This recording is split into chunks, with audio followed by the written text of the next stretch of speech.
we as United States right now are in a moment where we're trying to define who has access to compute. What's compute? Everyone's talking about AI. It's actually not really AI. AI is the ecosystem that you're using. It's ChatGPT, it's the wrappers over ChatGPT, those sort of things that are applications. But the actual thing is compute. Who has the compute to train, present inference for data? Compute is a triangle, right? And if it's too wonky, stop me. I'm a boring engineer and sometimes I can give wonky stuff. Compute is a triangle. It's basically ships is one of them, but actual data centers are one because data centers means cooling systems, infrastructure means efficiency, means a lot of things, right? So qualified high-end data centers. And the third thing is energy, right? So this is basically the triangle of compute. Everyone globally is keep talking about ships as bottleneck. I am telling you, this is not true. Ships are not bottleneck. All these Americans, including myself, all these Americans who keep talking about ships, ships, ships. This is not really the point because you argue that the Chinese progression when it comes to ships is linear because we impose X export control. Therefore, China will not be able to reach where we are when it comes to ships. That's bogus. That's not true. This is not factual. This is not even pure engineering. The Chinese are going to reach moment of parity when it comes to ships. And the moment they reach moment of parity when it comes to chips, everyone is going to have ships because guess what? They're the biggest manufacturer of everything. You cannot beat that scale. So the idea that there is a ship scarcity is no longer going to be the case in the next 4 to 5 years. So bear with me for a Perfect. second. So with the moment, if you know for a fact that ships are no longer going to be the bottleneck, of course they're going to be fine tuning. This ship is better. This ship is 30% more efficient. That's all true. But quantity level is not going to be a bottleneck. If you agree with this assumption, then what's the actual bottleneck? The actual bottleneck is energy. It's back to basis. Who has the energy? Who has the low cost, abundant energy to full massive buildup of data centers?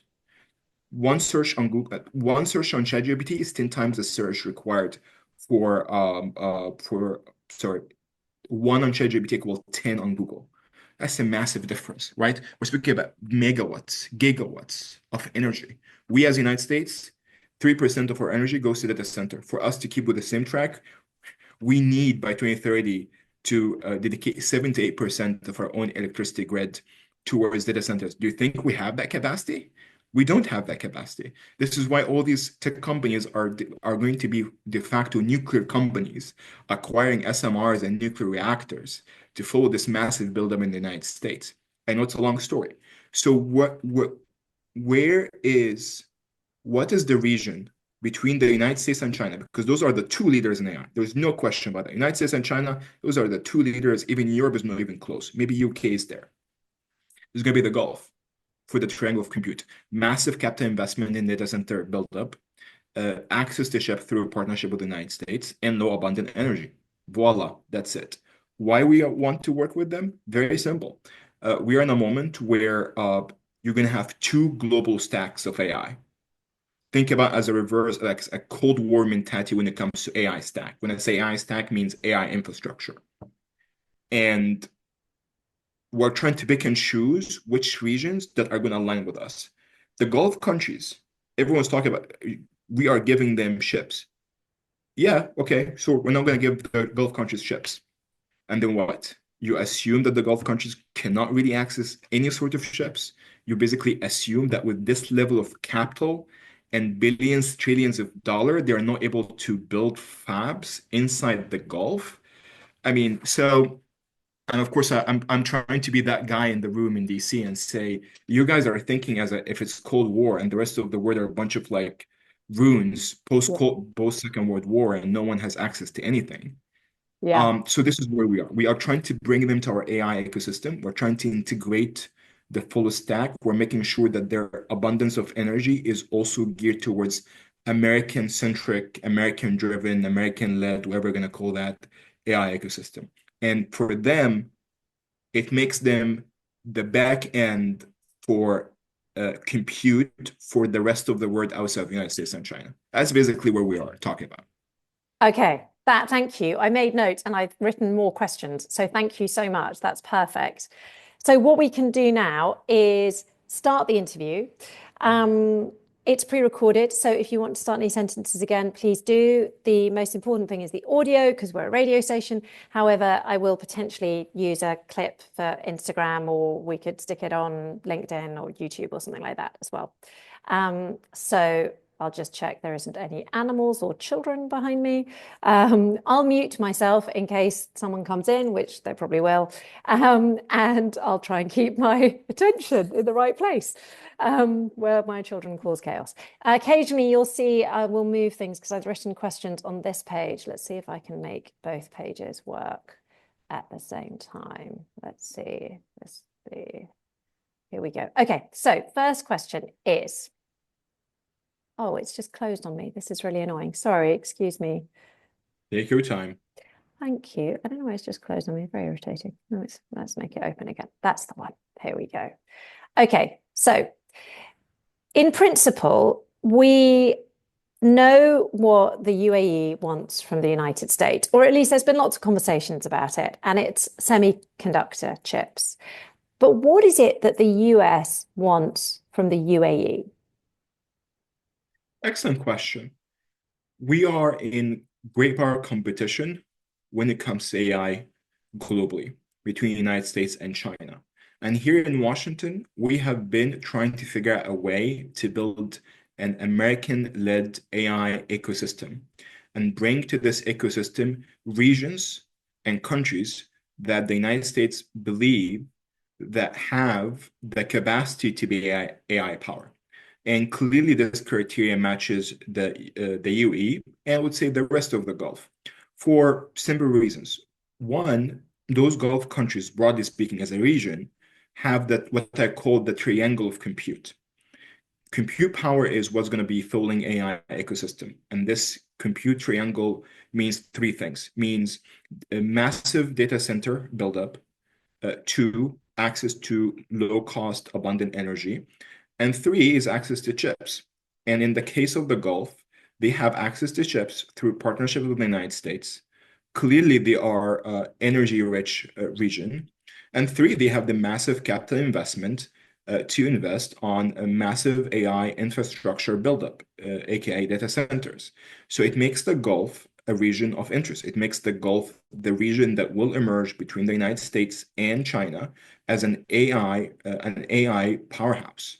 So if you are a policymaker in Washington, you want to make sure that the Gulf countries, that your relationship with the Gulf is not purely based on energy for security framework, because this is the 20th century framework.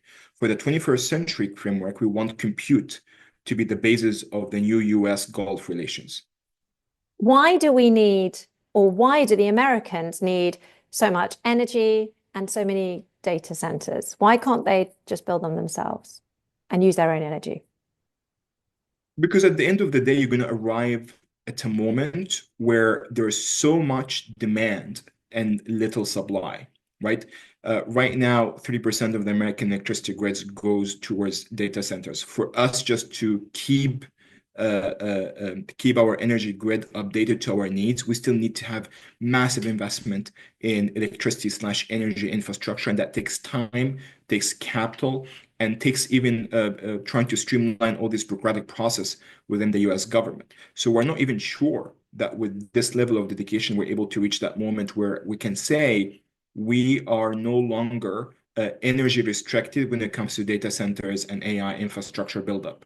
And this is why you need to look towards the Gulf as, okay, this is a region, the UAE, Saudi Arabia, and Qatar, and others are allies to the United States. We have a strong security partnership. We have US troops in the region. They use our American kit in their own defense systems. We should capitalize on this existing alliance and make sure that this alliance is geared towards compute in the 21st century. So how can we align the American ecosystem with the Gulf ecosystem? And this is why the trip that we are witnessing right now is extremely important, because this is inherently, think about it as a techno-industrial marriage, where ships and software and LLMs are the core of that sort of marriage that we're seeing right now. I call this like the Riyadh Accords. So we've seen it starting already. Microsoft have said that they're happy to invest, $1 billion into the UAE. Do you think realistically we're going to see American companies investing in countries like the UAE to build data centers? Or do you think they'll get the UAE to build them and then just rent their compute power? I think it's going to be a mix of both. I think it's not going to be one-way street. For the past few years, there have been massive interest, great interest for American companies to work on AI applications slash data centers in the UAE because they believe that the UAE is an AI leader, it's an AI model, and they want to be in the country that named the first AI minister. So clearly, the policymakers in Abu Dhabi were very aware that AI is the future of the UAE, that the UAE has to put its own chip on the AI. And here it is. I think it's a great vindication. I think it's a great moment of recognition for the UAE and for all the great work that the Emirati policymakers have done in the past 15 years. What type of energy are we talking about here? Obviously, we're very rich in oil and gas in this country. Is that the type of energy we're talking about? Actually, not surprisingly. The UAE, for example, has a very important and big civilian nuclear program, and that has been an extremely important pillar of the energy security of the UAE. We're also seeing Saudi Arabia making moves, more likely to secure a 1-2-3 agreement with the United States on a civilian nuclear program. Similar steps in Bahrain as well. So clearly, nuclear is going to be a big part of this infrastructure, energy infrastructure for AI in the Gulf countries. So I wouldn't only say carbon energy, but I would say nuclear and renewables are going to be part of the energy mix that fuel these AI ecosystem. And the Gulf countries as a whole and individually have done a great job diversifying also their energy mix. And with the nuclear energy becoming a main pillar, I think it's going to be a much more diversified pool of energy sources. I just want to probe that idea that here in the UAE, there's quite a lot of cash to build the infrastructure that is needed. And obviously in European countries and in the United States, there's sort of less cash washing around. So far, we've heard about DMAC being willing to build, well, they're going to spend $20 billion to build data centers in the United States. Do you think that this could be a two-way street, or do you think for the most part the data centers will be based here in the Middle East? It's going to be both, give or take. It's going to be both because also remember, when we're talking about global growth, the United States has been very solid economy, one of the fastest growing G7. It has been a very resilient economy since the economic turbulence that started with COVID.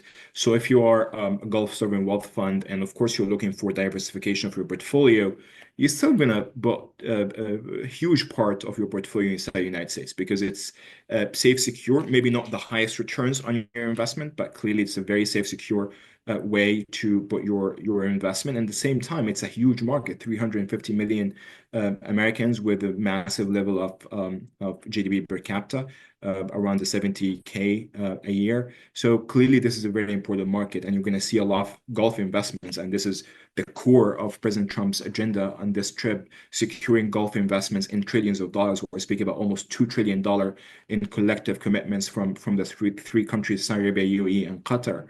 So clearly, yes, you're going to have these sort of investment in the US.